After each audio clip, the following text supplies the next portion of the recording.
বাংলার জনরবের পক্ষ থেকে আপনাদের সকলকে স্বাগত জানিয়ে আর মাত্র কয়েক মাস বাকি রয়েছে, অর্থাৎ 1 বছর সময়সীমাও নেই। সময় মেনে ভোট হলে, পশ্চিমবঙ্গ বিধানসভার নির্বাচন হলে আগামী এপ্রিল এবং মে মাসে, আগামী বছর এপ্রিল এবং মে মাসে তা হবে। সুতরাং একথা বলাই যায় যে এখনো পর্যন্ত মাত্র 8 মাস সময় আছে। 8 মাসের মধ্যে ধরে নিন জানুয়ারি মাসের পর, অর্থাৎ 6 মাস পরে এ রাজ্যে নির্বাচনী নিঘণ্ট ঘোষণা হয়ে যাওয়ার সম্ভাবনা রয়েছে। গতকাল আমরা যে বিষয়টি, গতকাল বলতে আমরা রবিবার সকালে যে বিষয়টি নিয়ে আমরা আলোচনা করেছিলাম সেটা হচ্ছে যে পশ্চিমবাংলার বিধানসভা নির্বাচনে বিজেপি এ রাজ্যে মেরুকরণ রাজনীতির উপরে দাঁড়িয়ে আছে। অর্থাৎ এই রাজ্যে তারা হিন্দু ভোটকে মেরুকরণ করার চেষ্টা করছে। সিপিএম, কংগ্রেস, বিজেপি, তৃণমূল যে দলের যাই সমর্থক থাকুক না কেন, তাদের কাছে বিজেপি দল বার্তা পাঠিয়েছে হিন্দুদের উন্নয়নের জন্য, হিন্দুদেরকে মুসলমানদের অত্যাচার থেকে বাঁচার জন্য এবং হিন্দু রাজ কায়েম করার জন্য বিজেপিকে ভোট দেওয়াটা জরুরি। বিজেপি হিন্দু রাজ কি কায়েম করবে, আর বিজেপির আমলে হিন্দুরা কতটা ভালো আছে, সেটা ভারতবর্ষের বর্তমান রাজনৈতিক প্রেক্ষাপটটা নিয়ে আলোচনা করলেই স্পষ্ট হয়ে যাবে। 2014 সালে যেখানে গ্যাসের দাম ছিল 500 টাকার নিচে, সেখানে আজকে সেই গ্যাসের দাম 1000 টাকা হয়েছে। যদি আপনারা বলেন আচ্ছে দিন তো আসেই নেই। শিক্ষার যদি দিকে তাকান, সমস্ত স্কুল, কলেজ, বিশ্ববিদ্যালয়ে শিক্ষক কমে গেছে। পশ্চিমবাংলার ক্ষেত্রে আপনারা বিচার করতে বসলেই মমতা ব্যানার্জিকে আক্রমণ করবেন, কিন্তু আপনারা সর্বভারতীয় স্তরে বিচার করতে বসলে দেখবেন মোদী সরকার আর মমতা সরকারের মধ্যে কোনো তফাৎ চোখে পড়বে না, একই মুদ্রার এপিঠ-ওপিঠ। শিক্ষায় উন্নয়নে তাদের কোনো কাজ নেই।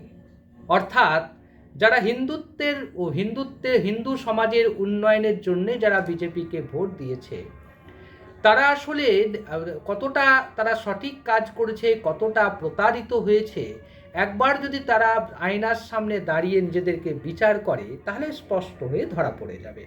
আমাদের নতুন করে কিছু বলতে হবে না।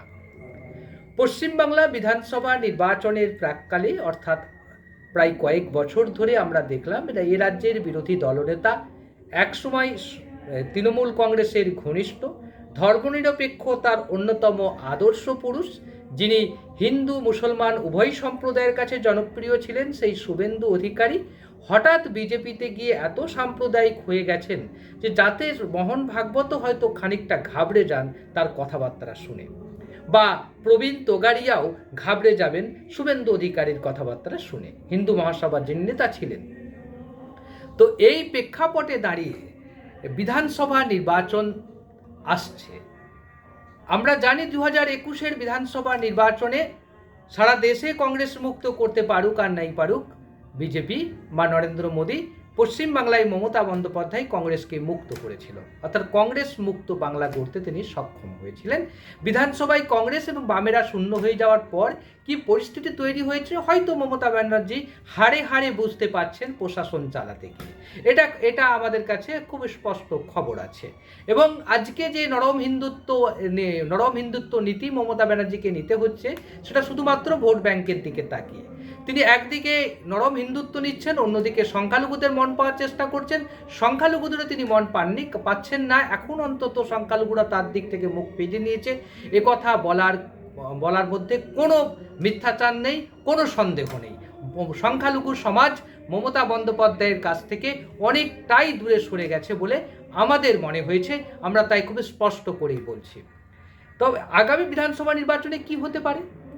আগামী বিধানসভা নির্বাচনে যে প্রত্যাশা নিয়ে বিজেপি এবং কদিন আগে ভারতের প্রধানমন্ত্রী নরেন্দ্র মোদী যেভাবে দুর্গাপুরের সভা থেকে উদ্দাত কণ্ঠে বললেন এবার বাংলায় হবে আসল পরিবর্তন, সেটা হচ্ছে না। পরিবর্তন হবে কি হবে না সেটা ভবিষ্যৎ বলবে। কিন্তু একটা জিনিস পরিষ্কার, বিজেপির পরিবর্তন হওয়ার কোনো সম্ভাবনা নেই। বিজেপির দলের মধ্যে যে অন্তর্কলহ, যেভাবে দিলীপ ঘোষকে অপমান করা হয়েছে, তাতে আর যাই হোক বিজেপির পুরোনো কর্মীদের আত্মসম্মানে আঘাত লেগেছে, একথা বলতে আমার মধ্যে কোনো দ্বিধা নেই। এবং এটা বিশ্বাসও করি যে পশ্চিমবাংলার যারা পুরোনো বিজেপি কর্মী তাদের আত্মসম্মানে আঘাত দিয়েছে দিলীপ ঘোষকে অপমান করার পরে। দিলীপ ঘোষ শুধু দিলীপ ঘোষ নন, দিলীপ ঘোষ শুধু একক ব্যক্তি নন, দিলীপ ঘোষ হচ্ছে আরএসএসের অন্যতম প্রচারক। এই কথাটা মনে রাখতে হবে।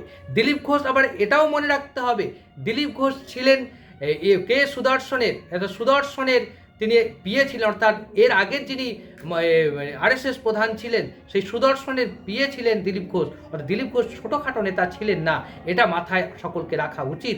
এবং তার প্রতি যে অপমান করেছে সেই অপমানের প্রভাব কিন্তু বাংলার রাজনীতিতে যে পড়বে সেটা নিয়ে কোনো সন্দেহ থাকার জায়গা নেই। বলে কি হতে পারে, বিজেপির অস্তিত্ব, বিজেপি হিন্দু ভোট মেরুকরণের চেষ্টা করছে এবং হিন্দু ভোট, আমি আজকে রবিবার সকালেও যে ভিডিও করেছি সেখানে আমরা বলেছি যে হিন্দু ভোট মেরুকরণটা যদি সম্ভব হয় তাহলে কিন্তু মমতা বন্দ্যোপাধ্যায় ক্ষমতায় আসার ক্ষেত্রে অনেকটাই প্রতিবন্ধকতা তৈরি করবে। তিনি ক্ষমতায় নাও আসতে পারেন, তিনি হেরে যেতে পারেন। কিন্তু একটা জায়গায় আশার আলো দেখা দিয়েছে, সেটা হচ্ছে বাম কংগ্রেস। বিগত কয়েক বছর ধরে, এই ৩-৪ বছর ধরে এই রাজ্যে বামেরা অক্লান্ত পরিশ্রম করে তাদের সংগঠনকে চাঙ্গা করেছেন, তরুণ সমাজকে তাদের প্রতি আকৃষ্ট করেছে।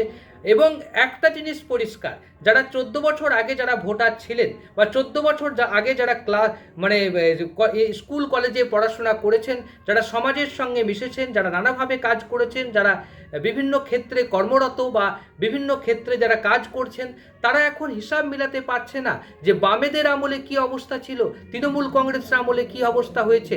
তারা আজ দেখতে পাচ্ছে না মনোজিৎ মুর্শিদের মতো ব্যক্তিদের, যারা কলেজে দাদাগিরি করে চলেছে, মেয়েদের সম্ভ্রম নষ্ট করে চলেছে, ছাত্রীরা নিরাপদ নয় শিক্ষা প্রতিষ্ঠানের মধ্য দিয়ে।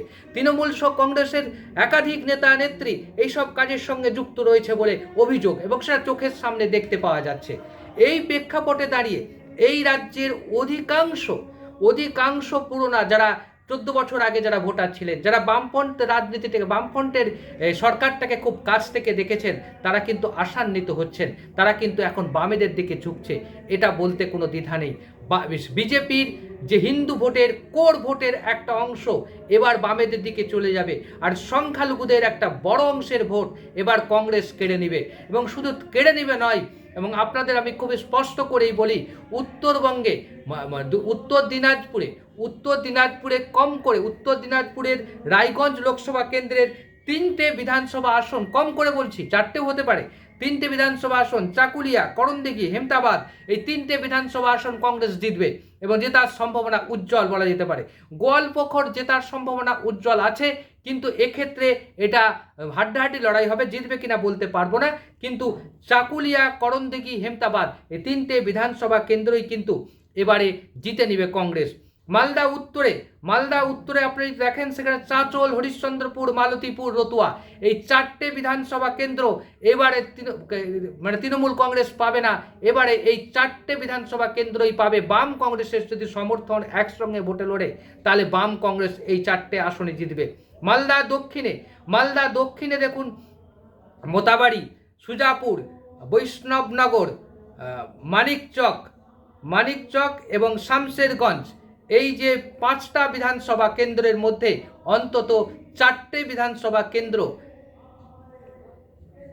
কংগ্রেস জয়ী হবে এবং কংগ্রেস প্রার্থীরা জিতবে এখানে। এবার আমরা যদি বহরমপুর লোকসভা আসনের মধ্যে দেখি, সেখানে বহরমপুর পাবে, রেজিনগর পাওয়ার সম্ভাবনা আছে, বেলডাঙ্গা পাওয়ার সম্ভাবনা আছে, নওদা পাওয়ার সম্ভাবনা আছে। মুর্শিদাবাদ লোকসভা কেন্দ্রে যদি আমরা দেখি, সেখানে রানীনগর পেতে পারে, মুর্শিদাবাদ লোকসভা আসনটা পেতে পারে, হরিহরপাড়া, জলঙ্গি পেতে পারে, করিমপুর, ডোমকল পেতে পারে। এই যে মোটামুটি মুর্শিদাবাদ লোকসভা কেন্দ্রের মধ্যে 2টি, ডোমকল আর জলঙ্গি 2টি আসন, আমরা যদি আরেকটু এগিয়ে যাই তাহলে বলবো বহরমপুর লোকসভা আসনের মধ্যে সেখানে 3টে বিধানসভা আসন, 2, 3, 5টা। মালদাতে প্রায় 10-12টার মধ্যে কম করে আপনি 8টা পাবে বাম কংগ্রেস জোট, তাহলে 8টা আর 5-এ 13টা, ওদিকে 16টা, 16 থেকে 20টা আসন বাম কংগ্রেস জোট শুধু উত্তরবঙ্গেই পাবে। দক্ষিণবঙ্গের বিস্তীর্ণ অঞ্চলের রিপোর্ট আমাদের কাছে আসেনি, আসলে আমরা সেটা আলোচনা করব। কিন্তু এক্ষেত্রে শুধু একটা জিনিস স্পষ্ট হয়ে যাবে, বলা দরকার, সেটা হচ্ছে যে বাম কংগ্রেস জোট যদি ভালো রেজাল্ট করে, ভালো ভোট পায়, এই যে 16টা বা 20টা বিধানসভা আসনে যদি তারা এগিয়ে থাকে উত্তরবঙ্গে, তাহলে উত্তরবঙ্গের সমস্ত আসনগুলোতে তারা প্রভাব বিস্তার করবে। সংখ্যালঘু ভোট বা শ্রমজীবী মানুষের ভোট যদি বাম কংগ্রেস পেয়ে যায়, সেক্ষেত্রে প্রত্যেকটা বিধানসভা কেন্দ্রে ভ্যারি করবে। সেক্ষেত্রে কিন্তু তৃণমূল কংগ্রেসের শিওরে সমন এসে হাজির হবে। অনেক কেন্দ্রে অপ্রত্যাশিতভাবে বিজেপি জিতে যাবে, অনেক কেন্দ্রে অপ্রত্যাশিতভাবে বাম কংগ্রেস জয়লাভ করবে। ফলে আগামী বিধানসভা নির্বাচনের ফলাফল এমন একটা সংকটের মধ্যে ফেলবে মমতা বন্দ্যোপাধ্যায়কে। বাম কংগ্রেসের সমর্থন ছাড়া নবান্ন দখল মমতার কাছে অতীত হয়ে যেতে পারে, এটা মনে রাখবেন। আগামী দিনে কি হতে চলেছে এবং কি হতে পারে, আপনাদের মতামতের প্রত্যাশা রইলাম। আগামী দিনে আমরা এটা নিয়ে বিস্তারিত আলোচনা করব। আপনারা আমাদের সঙ্গে থাকবেন, ভালো লাগলে লাইক করবেন, শেয়ার করবেন, সাবস্ক্রাইব হয়ে আমাদের পাশে দাঁড়াবেন। আজ এই পর্যন্ত। আবার